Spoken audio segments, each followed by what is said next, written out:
ನಮಸ್ಕಾರ ಸ್ನೇಹಿತರೆ.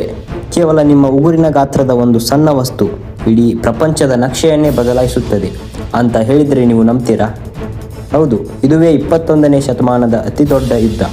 Russia Ukraine ಯುದ್ಧಕ್ಕಿಂತ ಮತ್ತು ಇಸ್ರೇಲ್ ಹಮಾಸ್ ಸಂಘರ್ಷಕ್ಕಿಂತ ಅತ್ಯಂತ ಭೀಕರವಾದ ಕೋಲ್ಡ್ ವಾರ್ ಈಗ ಅಮೆರಿಕ ಮತ್ತು ಚೀನಾ ನಡುವೆ ನಡೆಯುತ್ತಿದೆ.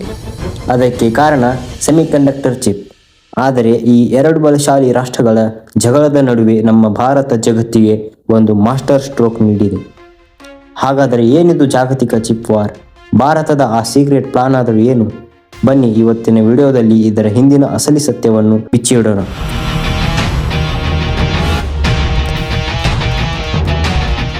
ಸ್ನೇಹಿತರೆ, ಒಮ್ಮೆ ಯೋಚನೆ ಮಾಡಿ, ನಿಮ್ಮ ಸ್ಮಾರ್ಟ್ಫೋನ್, ಲ್ಯಾಪ್ಟಾಪ್, ಕಾರು, ಕೊನೆಗೆ ಆಕಾಶದಲ್ಲಿ ಹಾರುವ ಫೈಟರ್ ಜೆಟ್ಗಳು ಇವೆಲ್ಲವೂ ಕೆಲಸ ಮಾಡುವುದು ಇದೇ ಸೆಮಿಕಂಡಕ್ಟರ್ ಚಿಪ್ನಿಂದ.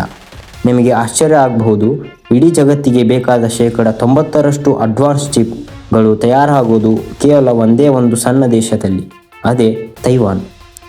ಒಂದು ವೇಳೆ ಚೀನಾ ಏನಾದರೂ ತೈವಾನ್ ಮೇಲೆ ಅಟ್ಯಾಕ್ ಮಾಡಿದರೆ ಇಡೀ ಪ್ರಪಂಚದ ಟೆಕ್ನಾಲಜಿ ಅಲ್ಲೇ ಸ್ತಬ್ಧ. ಇದೇ ಕಾರಣಕ್ಕೆ ಅಮೆರಿಕ ಈಗ ಅಲರ್ಟ್ ಆಗಿದೆ. ಚೀನಾ ಕೈಗೆ ಈ ತಂತ್ರಜ್ಞಾನ ಸಿಗದಂತೆ ತಡೆಯಲು ಅಮೆರಿಕ ಕಟ್ಟುನಿಟ್ಟಿನ ನಿರ್ಬಂಧಗಳನ್ನು ಹೇರಿದೆ. ಜಗತ್ತಿನಾದ್ಯಂತ ಈಗ ಚಿಪ್ ಬಿಕ್ಕಟ್ಟು ಶುರುವಾಗಿದೆ. ಇಲ್ಲಿಯೇ ಶುರುವಾಗೋದು ನೋಡಿ ಅಸಲಿ ಆಟ. ಇಷ್ಟು ದಿನ ಭಾರತ ಕೂಡ ಈ ಚಿಪ್ಗಳಿಗಾಗಿ ತೈವಾನ್ ಮತ್ತು ಚೀನಾ ಮುಂದೆಯೇ ಕೈ ಬಿಡ್ಡಿ ನಿಲ್ಲುತ್ತಿತ್ತು. ಪ್ರತಿ ವರ್ಷ ನೂರಾರು ಮತ್ತು ಸಾವಿರಾರು ಕೋಟಿ ರೂಪಾಯಿಗಳನ್ನು ಹೊರ ದೇಶಗಳಿಗೆ ಸುರಿಯಬೇಕಿತ್ತು. ಆದರೆ ಈಗ ಸೀನ್ ಕಂಪ್ಲೀಟ್ ಚೇಂಜ್ ಆಗಿದೆ. ಭಾರತ ಸರ್ಕಾರ ಇಂಡಿಯಾ ಸೆಮಿಕಂಡಕ್ಟರ್ ಮಿಷನ್ 2.0 ಮೂಲಕ ಜಗತ್ತಿಗೆ ಒಂದು ಬಿಗ್ ಶಾಕ್ ಕೊಟ್ಟಿದೆ. ಬರೋಬ್ಬರಿ 1,60,000 ಕೋಟಿ ರೂಪಾಯಿಗಳನ್ನು ಬೃಹತ್ ಹೂಡಿಕೆ ಭಾರತಕ್ಕೆ ಹರಿದು ಬರುತ್ತಿದೆ. ಟಾಟಾ ಗ್ರೂಪ್ ಅಸ್ಸಾಂನಲ್ಲಿ, ಮೈಕ್ರಾನ್ ಕಂಪನಿ ಗುಜರಾತ್ನಲ್ಲಿ ತಮ್ಮ ಬೃಹತ್ ಫ್ಯಾಕ್ಟರಿಗಳನ್ನು ಶುರು ಮಾಡಿವೆ. ಅಂದರೆ ಈಗ ಭಾರತ ಕೇವಲ ಬೇರೆ ದೇಶಗಳ ಚಿಪ್ಗಳನ್ನು ಇಂಪೋರ್ಟ್ ಮಾಡಿಕೊಳ್ಳುವ ದೇಶವಾಗಿಲ್ಲ, ತಾನೇ ಸ್ವತಃ ಚಿಪ್ ತಯಾರಿಸುವ ಸೂಪರ್ ಪವರ್ ಆಗುತ್ತಾ ದಾಪುಗಾಲು ಇಟ್ಟಿದೆ. ಇದರಿಂದ ಜಗತ್ತಿನ ಮೇಲೆ ಮತ್ತು ನಮ್ಮ ಭಾರತದ ಮೇಲೆ ಆಗುವ ಇಂಪ್ಯಾಕ್ಟ್ ಏನು ಗೊತ್ತಾ?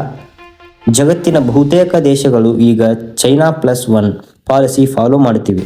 ಅಂದರೆ ಚೀನಾವನ್ನು ಬಿಟ್ಟು ಮತ್ತೊಂದು ನಂಬಿಕಸ್ಥ ದೇಶದ ಹುಡುಕಾಟದಲ್ಲಿವೆ.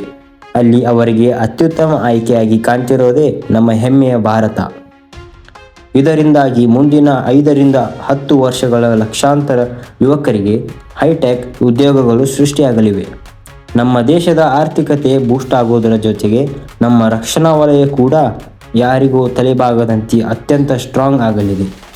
ಈ ರೇಸ್ನಲ್ಲಿ ಭಾರತ ಈಗ ಜಾಗತಿಕ ಪೂರೈಕೆ ಸರಪಳಿಯ ನಾಯಕನಾಗಿ ಹೊರಹೊಮ್ಮುತ್ತಿದೆ. ಸ್ನೇಹಿತರೆ, ಇತಿಹಾಸವನ್ನು ಒಮ್ಮೆ ತಿರುಗಿ ನೋಡಿದರೆ ಪೆಟ್ರೋಲಿಯಂ ಇದ್ದ ದೇಶಗಳು ಶ್ರೀಮಂತವಾದವು. ಆದರೆ ಈಗಿನ ಭವಿಷ್ಯ ಬರೋದಿರೋದೇ ಈ ಸಿಲಿಕಾನ್ ಚಿಪ್ ಮೇಲೆ.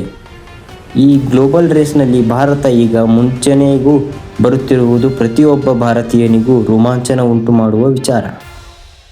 ಈ ಬಗ್ಗೆ ನಿಮ್ಮ ಅನಿಸಿಕೆ ಏನು? ಭಾರತ ಮುಂದಿನ ದಿನಗಳಲ್ಲಿ ವಿಶ್ವದ ಸೆಮಿಕಂಡಕ್ಟರ್ ಕ್ಯಾಪಿಟಲ್ ಆಗುತ್ತಾ?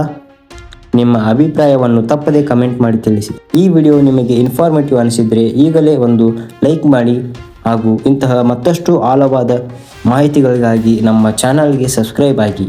ಮತ್ತೆ ಸಿಗೋಣ. ನಮಸ್ಕಾರ.